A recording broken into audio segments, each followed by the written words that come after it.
Right, well, we've got our usual Duke of Edinburgh volunteers and our adult grounds team members, and we've been doing a lot in this woodland over the last few weeks, all part of creating Darnford Moors Ecology Park with excellent funding from European Regional Development Fund and HS2's Community and Environment Fund, allowing us to manage this woodland that the Trust planted 30 years ago but has never really been managed, and it's very much aided by a new volunteer, Leon, who's got forestry experience. So he had this brilliant idea of using all the offcuts. He thinned out the canopy of the woodland so that we get more light in, which is beneficial obviously for diversifying the particularly the plant life on the ground. And he came up with the excellent idea of using all the offcuts from the hedge laying, from hedge cutting, from things that have been taken out of the other side of the canal channel, and then creating dead hedging. Basically, we've left standing deadwood in here. It all looks dead at the moment, it's being winter, but come the spring, there will be a couple of trees that are still standing that are dead, deliberately left because they attract different sorts of insects from dead wood lying on the ground. So we've got a lot more biodiversity. If we've got more insects, you've got better pollination, you've got more birds. So it is very exciting ecological improvement project.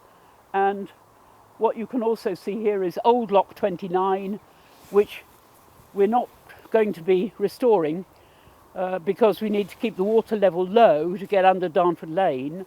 And it'll be a very interesting thing for people to see, because you very rarely see how a lock is built.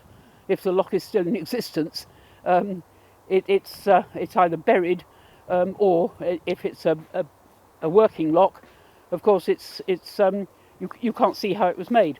So what we're also doing here is creating nature trails through the woodland, and the dead hedging is getting rid of the offcuts from hedging and trees without burning it, which is environmentally not good. And in order to keep people from wandering willy-nilly through the woodland, because we've already got, even now in January, the makings of, we can see the shoots coming up, which will be bluebells. So we want to make sure that we've got a variety of flora in the base of the woodland, and so the dead hedging will stop people just sort of wandering willy-nilly.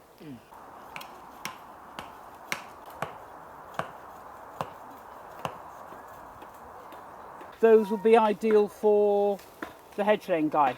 Okay. Yeah.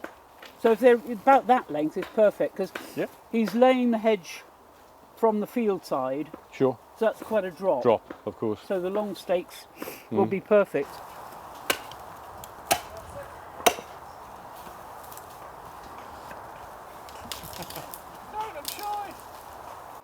So today's tasks, we've got the Duke of Edinburgh Award Scheme volunteers. We've got them actually preparing some stakes, as we're actually creating revetment around the old Lock 29, and creating a dead hedge, or continuing the work to create the dead hedge. And really that's part of our sort of ongoing strategy for this woodland, is to sort of increase biodiversity, and in doing so obviously attract more wildlife and what have you. So there's like a green zone, a green area, as well as a blue area. So the guys and the girls are working really hard here. Ongoing work, not much to say. I tidy this up actually.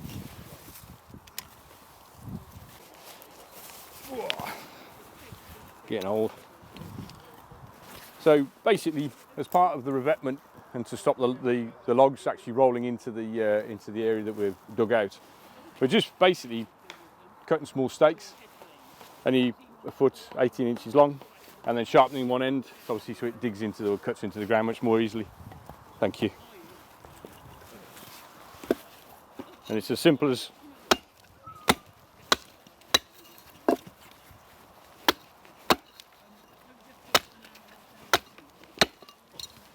and the Point only needs to be crude. Obviously we're hammering into ground with bits of brick and 200-300 years worth of rubble and rubbish, so yep, that's all it is. So I'm not very photogenic.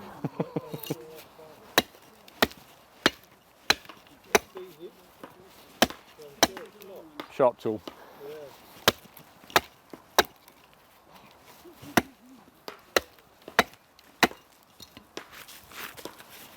There we go.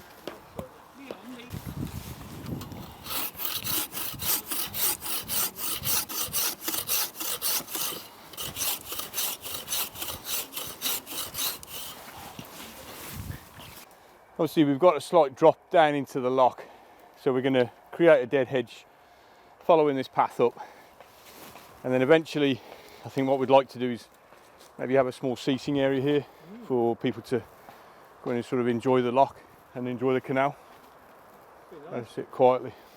Absolutely.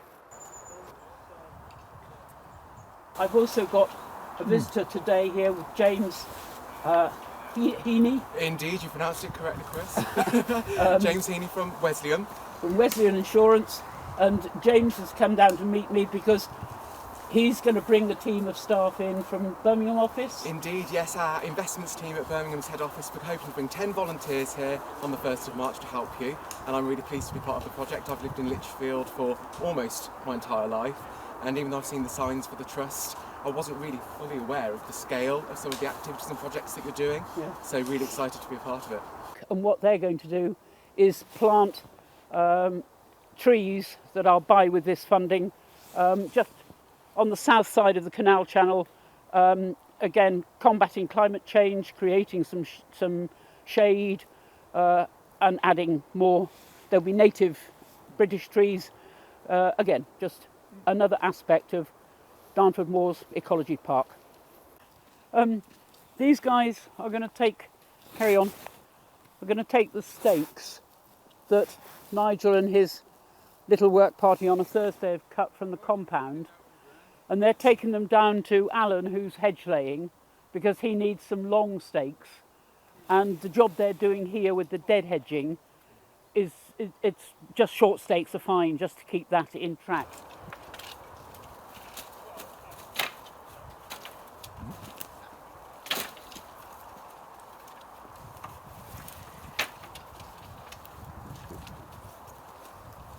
Watch people's faces with those. This might work. It will. Yeah! You've got a spotty man doing all the work. On steroids, man doing. Stop happening, Alice.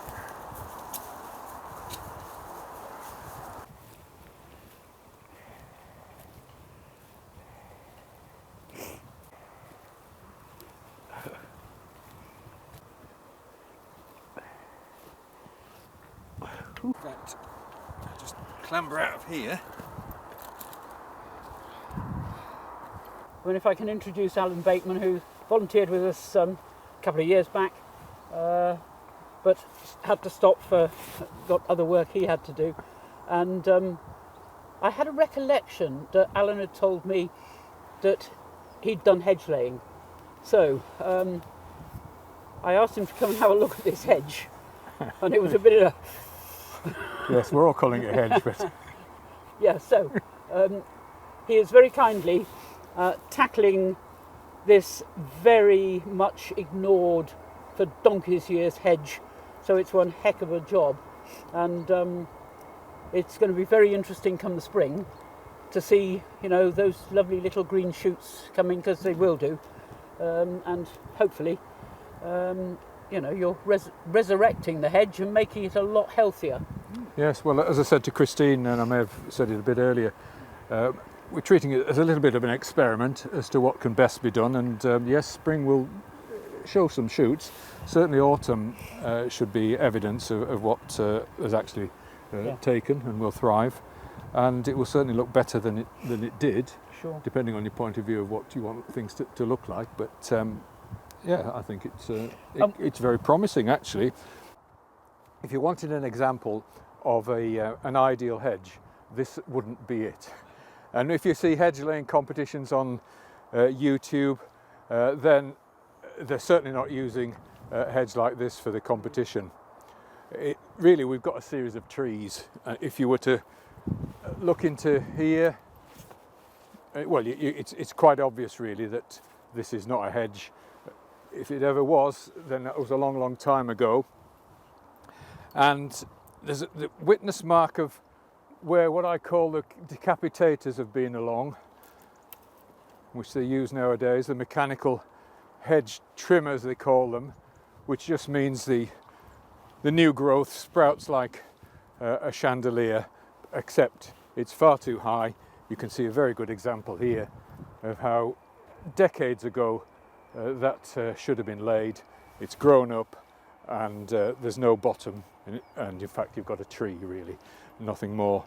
The other thing that goes wrong really, and particularly with thorns, which are a brilliant hedge because they're so thorny, so prickly, is that they don't grow necessarily very straight and they get knotted up inside each other, which is fine in one sense, but when it comes to trying to find something you can sensibly lay, well, you have to sort of unravel, undo the knitting, and that's all very well, but then you've got to be able to get your axe in there to cut the stem, and sometimes you have to resort to using an axe come hammer on there because you've got no room to manoeuvre. On this site, the fact you've got a 6-foot difference in one side to the other means it's very difficult to get a consistent swing, and even keeping my feet on this, particularly when it's been raining, has been quite difficult. But here, all thorn again, where we've managed to unpick what can be laid. Well, hedges are very resilient actually once they're given a fighting chance, and when you get some daylight into them. So there's every chance that this will thrive, will grow again. Come autumn, we should be able to see some results, certainly in another 18 months. And well, we take it from there. As I said when I first took this on, it's a bit of an experiment really, just to see what can be done. Ideally, you should lay the hedge all in the same direction because, well, it looks neater for one thing, and the result is inevitably you make your own gap, which you shouldn't do. But here, the timber was all already in that direction, and there's no way I could cut it to lean back. And this is quite a good example of what you should end up with, is where the pleachers, as they're called when they're cut down, just slightly rising so that the sap still encouraged to go upwards, which is what it does. And a good, once the cambium starts to recover and seal itself, which it does, that ought to be a reasonably firm base for new growth to come up. And if this had been regularly laid, then even these pieces would have been closer to the ground, actually, because the ground here is 6 foot down anyway, really, and you'd have had a good hedge bottom, which would have encouraged nesting even, and other wildlife to make its home, and you'd have a fine hedge. So we're making the best, frankly, of a bad job in terms of actually hedging, but it looks as though it's going to be more tended rather than just abandoned, or the only thing that can be done, which is a little bit like with this tree here, which is a good 4 or 5 feet away from the boundary, too far away, and I'm dithering, frankly, as to what to do with it.